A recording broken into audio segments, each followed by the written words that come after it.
आप सभी को मेरा सादर प्रणाम। आज एक नया वर्ष की शुरुआत करने जा रहे हैं 2026। सबसे पहले मेरा सन 2026 का आप सभी को प्यार भरा प्रणाम। आज के ज़माने में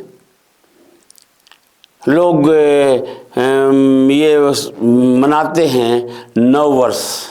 बहुत अच्छी बात है, मनाना भी चाहिए, लेकिन ज़रा सोच के देखिए कि ये जो कोई भी त्यौहार हो वो क्यों मनाया जाता है। उस त्यौहार मनाने के पीछे कुछ कारण हुआ करते हैं। उन कारणों को तो आज हम भूल गए और यूं ही है ना, पटाखे फोड़ते हैं, हो हल्ला करते हैं और कि रात को 11-12 बजे तक जगते हैं और हैप्पी 12 जैसे 12 बजेंगे 1 बजेगा, 1 बजते ही सभी घड़ियों में 2025 की जगह 2026 आ गया। पटाखे फोड़े, तालियां बजाई और घर चले जाते हैं। यह मनाना अपूर्ण है भी। अगर आप कोई त्यौहार मनाते हैं तो पीछे उसके हर कोई लॉजिक हुआ करता है कि पुराने ज़माने से ये संस्कार, पुराने ज़माने से ये जो रीतियाँ डाली गई हैं त्यौहार मनाने के लिए, फेस्टिवल मनाने के लिए, इनके पीछे बहुत अहम कारण छिपे होते हैं। वो कारण जीवन को सुखमय, सुलभ, सुंदर, सुरक्षित और एक बहुत ही शांति में जीवन बिताने के लिए कुछ राज छिपे होते हैं, लेकिन उनके पीछे हम कभी सोचते ही नहीं। तो मेरा ये निवेदन है, आप हर त्यौहार मनाइए, लेकिन उसके पीछे देखिए कि मनाने का क्या लॉजिक है, क्यों मनाते हैं त्यौहार। हर त्यौहार के पीछे कोई ना कोई एक प्रेरणादायक स्टोरी छिपी होती है।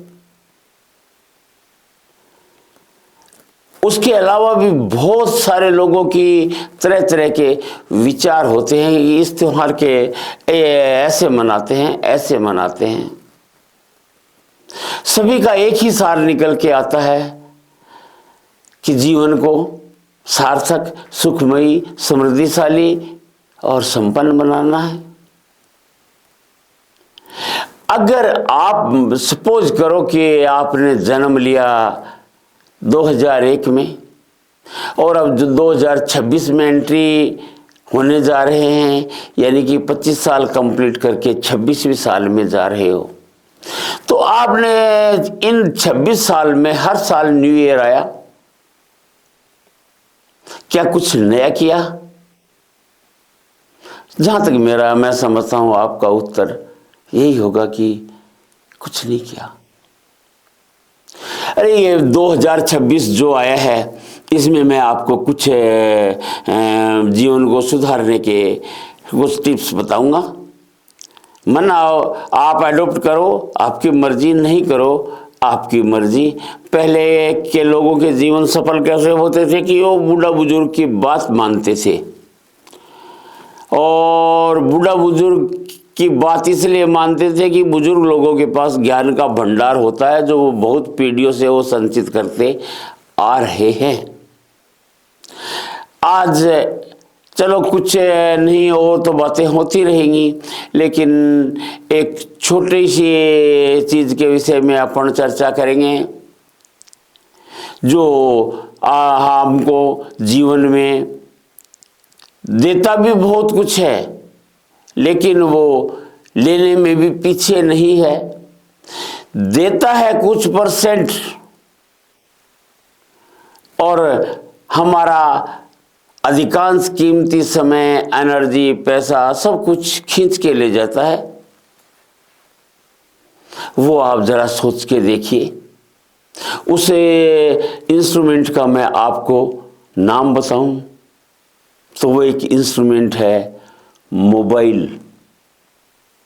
आज मोबाइल के जीवन में आने से हर बच्चा परिवार से दूर होता जा रहा है, वो संस्कार विहीन होता जा रहा है, और मैं यहाँ तक कहूँ कि वो शारीरिक रूप से भी पिछड़ता जा रहा है। तो आज मेरे बताना तो मैं बहुत कुछ चाहता हूँ, लेकिन वो सारी चीज़ें तो नहीं बता पाऊंगा, और सारी चीज़ें बताऊंगा तो खिचड़ी बन जाएगी। आप भी ये सोचेंगे कि क्या खिचड़ी बना के रख दिया है। लेकिन मैं आपको बताऊंगा, मोबाइल का आज से एक छोटा सा, अगर 2026 में मेरी तनिक सी भी अगर आप बात मान के चलते हैं तो हम अपन 2027 में भी इसी तरह मिलेंगे। उस दिन आज आपको आभास होगा कि पोस्ट मास्टर जी ने 2025 में जो बताया था उसको अपनाकर मैंने मेरे जीवन में बहुत बड़ी सुख शांति हासिल की है। मैं कहता हूं कि आप मोबाइल कितना भी इस्तेमाल करें और कैसे भी यूज करें, लेकिन एक छोटा सा प्रतिबंध लगाने के लिए आपको बताता हूं। आपको मैं उस चीज की सीलिंग भी बहुत बड़ी दे रहा हूं। आप मोबाइल सुबह से उठ के और जब तक सोते हैं तब तक आप मोबाइल को 100 बार 100 टाइम्स यानी कि 100 बार से ज्यादा ऑन ऑफ नहीं करेंगे। शायद मेरा मतलब आप समझ गए होंगे। आजकल के बच्चे मोबाइल निकालते हैं, करते हैं ऑन किया, इधर उधर 2 सेकंड किया, दोबारा किया, जेब में डाला, जस्ट थोड़ी देर बाद दोबारा निकालते हैं, ऐसे किया, दोबारा जेब में डाल लिया, निकाला, ऐसे किया, दोबारा जेब में डाल लिया। यानी कि उसका ये पता नहीं है कि वो दिन में 400 बार मोबाइल को ऑन करता है, 500 बार मोबाइल को ऑन करता है। अरे क्या मतलब है? अगर आप देखो, थोड़ा सा भी अगर 1-2 दिन काउंट करके देखिए कि मैंने आज कितने बार मोबाइल ऑन किया है। आपका दिन भर मोबाइल का ऑन ऑफ वो यही चलता रहता है। क्या यही जिंदगी है? यही जिंदगी है? ये जिंदगी नहीं है। ये मोबाइल आपका क्या क्या नुकसान पहुंचा रहा है मैं बताऊं थोड़ा। सबसे पहले तो ये आपके सारे समय को खा जाता है। आपके पढ़ाई का टाइम है उसको खा जाता है, खेलने का टाइम है उसको खा जाता है, खाने का टाइम है, घूमने का टाइम है, यानी कि हर काम करने के टाइम को मोबाइल खा जाता और अपने में ही समेट लेता है। तो अन्य एक्टिविटी को मौका देने के लिए आप सोचिए कि इस मोबाइल को हम उस समय में, लोग घूमने जाता भी काना में लगा रखे हैं रे, चला रखे है रे, घूम रहे हैं। अरे ये क्या तरीका हुआ? आप घूमने जा रहे हैं, कानों में हेडफोन लगे हुए हैं, मोबाइल बज रहा है, पीछे से गाड़ी आती है, टक्कर मार के चली जाती है, क्योंकि उस गाड़ी का हॉर्न तो आपको सुनेगा ही नहीं, क्योंकि आपने तो लगा लिया कानों में हेडफोन। अरे ऐसा मत करिए प्लीज़ आप ऐसा मत करिए। जीवन बड़ा अनमोल होता है। और मैं तो कहता हूँ कि बाजार में जाएं, कहीं भी जाएं, अगर आप घर में बैठे हैं मोबाइल से सुन लीजिए, बाहर जाते हैं तो मोबाइल तो पूर्णतया बंद कर दीजिए, बाहर मोबाइल यूज़ मत कीजिए। और ये मैं तो कहता हूँ मोबाइल में हेडफोन यूज़ करिए ही मत। हेडफोन से सीधा हैवी साउंड बाहर मैं सोचता हूँ कि 500 वाट का स्पीकर बज रहा है, वो 500 वाट जितना स्पीकर आवाज़ करता है उतना हेडफोन आपको, छोटा सा हेडफोन आपके कानों में उतनी शार्प तरंगें छोड़ रहा है। दिख रहा वो छोटा सा है, लेकिन वो आपके कानों को बहुत ही नुकसान पहुंचा रहा है। मेरा ये कहना है इस नव वर्ष में सिर्फ आप दो प्रेरणा लें। हम 2027 में मिलेंगे तो आप कहेंगे कि ये बात हमने पहले सोच ली होती तो बहुत अच्छा रहता। दीवार पे हाथ से लिख लीजिए मोटे मोटे अक्षरों में। आपका पेंट खराब हो तो होने दीजिए, कोई चिंता की बात नहीं है, पेंट दोबारा हो जाएगा।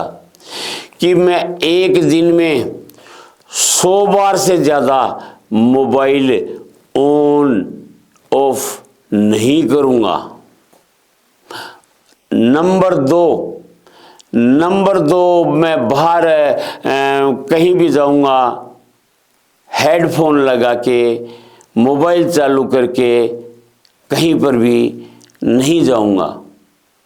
आप सिर्फ इन 2 बातों को अडॉप्ट करके देखिए, आपके जीवन में 2027 को जैसे आज बैठ के बातें कर रहे हैं वैसे ही बातें करेंगे तो मैं देखता हूँ आपका चेहरा खिलखिलाता हुआ मिलेगा और आप जीवन में एक सुख शांति का अनुभव करेंगे।